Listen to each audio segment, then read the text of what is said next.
WQAM. What's your name? Where are you calling from? Hello? Hey, what's going on? Hey, hi, good evening. Hey, I was calling. I mean, obviously, I'm calling from South Florida. A Dolphins win feels good. The last caller, I think, hit the nail on the head. He actually took all my points, so kudos to him. But I think this season has been a little bit of a double-edged sword, right? I mean, we saw the bad construction of the roster. I feel the fact when Tua went down that we didn't have a solid backup was really, really bad. And I think that this upcoming season, it needs to be just like rebuilding the trenches, right? Like you guys were saying, Tua is the guy right now. If we want to start firing everybody, we're gonna go into that bleak mid 2000s rebuild mode, and I don't think anyone's ready for that. I think we have some pieces. I like Anthony Weaver. I think the defense has been better than it was last year with Fangio. I think there's these pieces on our defense that we can build around. I'm more of the half-glass full kind of Dolphins fan. I mean, this season has been poo-poo, but the optimism is that we did kind of come together towards the stretch, and we got to see what Tua has done. I mean, I don't know what else we can do besides build it up, but at the end of the day, go Dolphins, and today was a good win. And and it comes back to a couple of plays that we could have had, especially with Buffalo. We went toe to toe with Buffalo in Buffalo on a crazy field goal, and it's just been these little plays. But I mean, I think overall, like if we fire Greer for sure, or just rebuild the offense, rebuild the team. I think of Channing Tindall. I forgot that guy was even on the team. He's barely on special teams. On the inactive. And it's just that we don't hit on those draft picks. And I think about it, like I look at these other teams that hit on these draft picks that, these gems. We haven't had a gem besides H&N. I mean, Chop's looking good. Yeah, Chop's looking really good. Chop's looking good. We have these undrafted guys that we somehow land. Hand is he's okay. I mean, for what it is, but I feel like those second round draft picks that we've whiffed on, I think are like kind of the ones that have been hurting us a little bit, to be honest with you. Because that's some talent that you're not gonna. That's some talent that you're expecting to infuse in the roster that doesn't even see the field, and I think that's been a little bit at this phase where we were in the build with our pieces, and then you expect those draft picks to contribute a little bit, and then you have nothing coming from those guys. I think that's kind of been honestly like our big downfall with Greer, to be honest with you. Contribute or at least add some depth. Sometimes they don't even do that. That is tough. But this year we have found out some things, but it has also left us with a lot of question marks. Yeah, that's the biggest problem with this roster. If you look at it, is you're paying so much money between Tua, Tyreek, Waddle, Ramsey. The problem is that those draft picks should be the guys that are going to be supplementing the rest of your roster and actually going to be starting at a lot of positions. You don't have those players contributing, unfortunately. The draft picks that he made, I mean, look at the secondary right now. I mean, Javon Holland, who was supposed to be a great draft pick, I know he's playing hurt out there, but for a second-round draft pick, he should be performing a lot better. You just don't have – at your other corner position, that was supposed to be Cam Smith. That was supposed to be Noah Igbinoghene. Those were supposed to be your other corner on that other side. Never happened. And that's where the biggest problem with this roster is that these draft picks that you did draft high, unfortunately, never came through for you. And that is where you have poor roster construction, which is on Chris Greer. Some haven't won enough.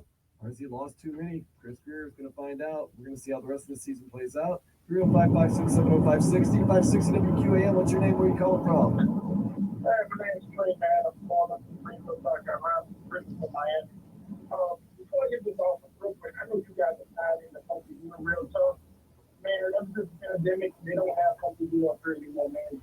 I'll see you guys, man. See if they can get it back up here for me. I'm just my hot gun. I'll see what I can do with the hop gun and the funky Buddhas for you for sure. No problem. What you got on the Dolphins? On the Dolphins, man, I am on the fence. I don't want Greer and McDaniel both gone. This offense, I think, is holding to the back.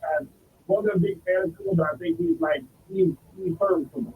But with the way the roster is constructed now, the trenches, the offensive line, it's just bad, and it's not going to get any better unless we can get some new minds inside the building. Chris Greer's not going to do it. McDaniel, his offensive straightforward style is not built. So we're losing the only best team. We're losing the only playoff team. Okay, we beat San Fran too. They're beat up. They're not a bad team. They're just beat up. And if we can't beat the Buffalo, the Baltimore, the Kansas City, what are we doing? Mm-hmm.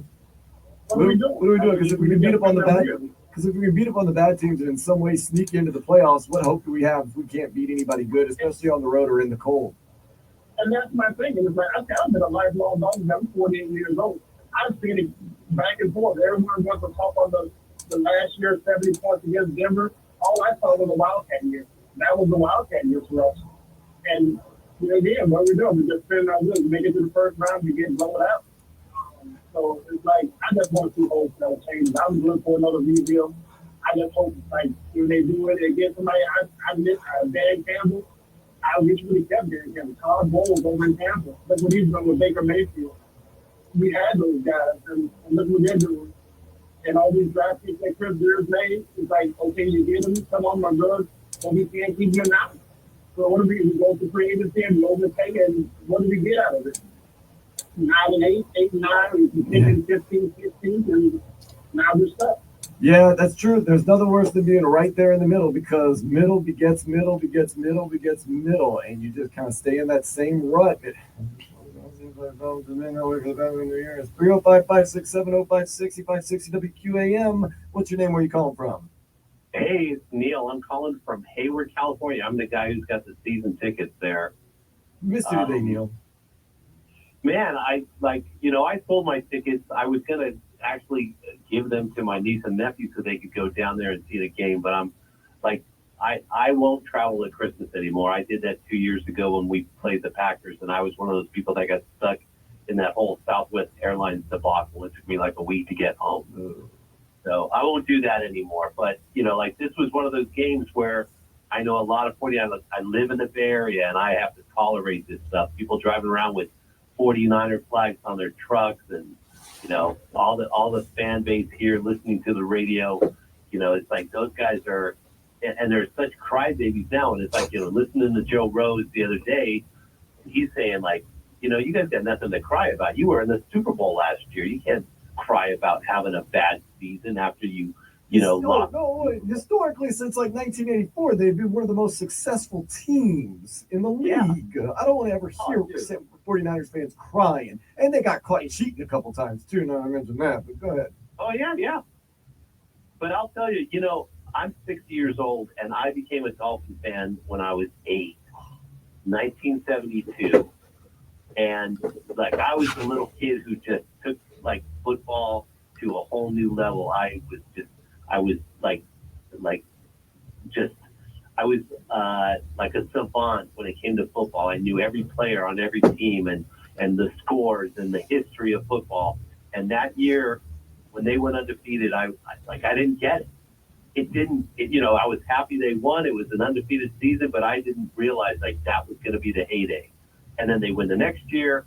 And then ever since then, it's just been a dagger in my heart at the end of every season when they don't win it. And believe me, when you see the 49ers win, 5 or 6, and know that, the Dolphins played them here and we didn't show up with the best quarterback ever played and couldn't beat the 49ers, it's been rough. But back to this season, today was a great day because we beat that Niner team. It feels good because I don't have to worry about those guys bragging for a little while because they know I'm a Dolphins fan and they just give me a ton of crap. But in terms of next year, I just hope that it's not Chris Greer doing our draft picks. We got to be really careful with free agency. We can't do another ODB debacle. We got to get the right players, and we got to focus on the offensive line because I think if we have an offensive line, we can run, and that'll set up the passing. That seems like the answer. That offensive line needs to be addressed very seriously. keep the defensive line tough and strong. Neil, fly that Dolphins flag high in San Francisco Bay Area because you guys earned it with the big win and your fandom since 1972 as a 6-year-old. One more phone call, 560 WQAM. What's your name? Where you calling from? Hello? Hello? Hey, what's going on? Oh, what's up, Dan? Thank you for letting me on, man. My name is Pete, born and raised in Miami, and just wanted to call in today's show. Shout out to all of you guys. And by the way, man, happy Christmas week to all of you guys there, all on the show, each and every single last one of you. I mean, you, Robert, as well, Dan, Dave, Tobin, Leroy, all of the guys over there, man. Appreciate all the work you guys bring in. My name is Pete again, by the way. And you know what I wanted to call in today and say? Yeah. Because, I mean, all your callers just have my head spinning all over the place, by the way. So I kind of lost my main focus of the point that I was going to bring. But I just wanted to give a big shout-out to Liam Eichenberg. Yeah. I want to give a big shout-out to Teron Armstead. Yeah. I mean, the big guy, Aaron Brewer, our offensive line has been getting scrutinized for so long. And for them guys to come out today and have 100... I mean, Jeff Wilson was springing through. Yeah. These big guys up front are making that. Did you guys notice Tua only took one quarterback hit, no sack? And everybody wants to cry about, and that last caller, he's complaining about Chris Greer. I mean, everybody wants, Chris Greer extended Jason Sanders. Look at this guy with 5 field goals today. Jason Sanders, if you can get it onto your part of the field, he is going to make the field goal. Unless it's an extra point. He is going to make that field goal. Doesn't matter if it's anything within 60 yards. It just seems like it's automatic. He has been unbelievable, pretty much for me, ever since that Dallas Cowboys game. You're going to miss some here and there, but yeah, no, he's been great. He's been absolutely great. 100%. And shout out to number 4. His name is going to have to be coming out on highlight reels pretty soon because Cater Kohu ended that game. Chop Robinson with the deflection and the goal line, Dan. Yeah. That we could consider him that we won the game because of Chop. Cater Kohu, Chop Robinson. The guy was wide open. That was a touchdown. He just, deflected. That was an easy touchdown to Kittle. And there were times you could see even the announcers and the TV was focusing in. They're like, "Watch out, Chop Robinson. He knows they're passing. He's going to be coming off the edge." You could just feel it. You could see it in Chop Robinson's eyes, and that's why you got to be patient with these guys sometimes. You know, at the beginning of the season, people were saying, "Oh, he never gets there. He just gets close." Well, he's getting there now. And the same thing happened with Jalen Phillips years ago. No production. He's not doing anything. And then midway through the season, the game slows down and they get a little bit better. So, yeah, those guys do deserve some credit. And, you know, Chris Greer, he may miss on some guys. All GMs miss on guys. He may hit on some guys. All GMs usually hit on some guys. It's the construction and the overall production that I think a lot of people are worried about with this organization and the picks. No, I'm starting. You know what, Dan? I'm starting to realize, like, our team feels like, the cheetah. I know the penguin didn't play today. Imagine if he did, what we would have saw. But other than that, I just feel like the cheetah, the penguin, they're just 2 wild animals held back in a cage. We need better arm talent. We can't have this elite running game. We can't have this elite pass protection, Dan, and then not be able to follow up with scores. We just finished winning our last home game of the season, and we're only able to put up, 2 touchdowns? If the NFL kickers didn't exist in the NFL, we'd probably lose this game today. We need better quarterback play. It feels like our best guys are being strung down in a cage. Well, Jason, we need these guys. We have elite guys that we need free out of the cage. And in our reality, I just feel like, come on, Tua. Jason Sanders went 5 for 5. Everything around you is elite. The numbers showed it against an elite opponent today in the San Francisco 49ers. And all we got with 160-plus rushing yards, 4 for 12 on third down, Dan. I know. We've been terrible on fourth down conversions this year. We're gonna figure this out. We're gonna figure this out. But again, I just don't like that the blame goes all over the place. Offensive line, they blame wide receivers. I'm hearing guys call in saying they don't want the cheetah. They're crying about 3 drops in reality. It's probably 2 drops. That was a slightly underthrown pass into the end zone that should have been a tad bit further, and that would have been a touchdown. Now they want to cry I hear it. Dan, A couple times Cheetah right now in the second Cheetah part did of have to this, leave his feet a couple conversation. times for passes today. Tua hasn't been as sharp as he was last year. Now, is that scheming? Is that his arm strength? Is that the receivers? I don't know. He has not looked as sharp. A lot of times, Tyreek is having to leave his feet to catch passes. I've noticed that a lot too. But I think it's everybody. Everybody just needs to step it up and fix it. But yeah, getting back to your point, Jason Sanders went 5 for 5 today, and he accounted for 17 of our 29 points. He had as many points as the San Francisco 49ers had. You know what? By you just saying that, the NFL should look into removing kickers out of the league at this point. I think they should start removing kickers out of the league at this point and just let it be 4-down football and let them only go for touchdowns, because that's the reality. This guy, Tua, needed every single last penalty and every field goal kick by Jason Sanders to figure out a way to beat up a 49er team. I will say the 49ers. All of you guys have a good week. I appreciate you. Stay blessed, okay, guys? Many Klima, Pete. Yes, sir. Yeah, I will say the 49ers bailed out the Dolphins a lot with personal fouls and unnecessary roughnesses. It's just a team that's just grasping at straws right now. But you got to go out there and you got to win that game, and that's what the Dolphins did today, 29-17.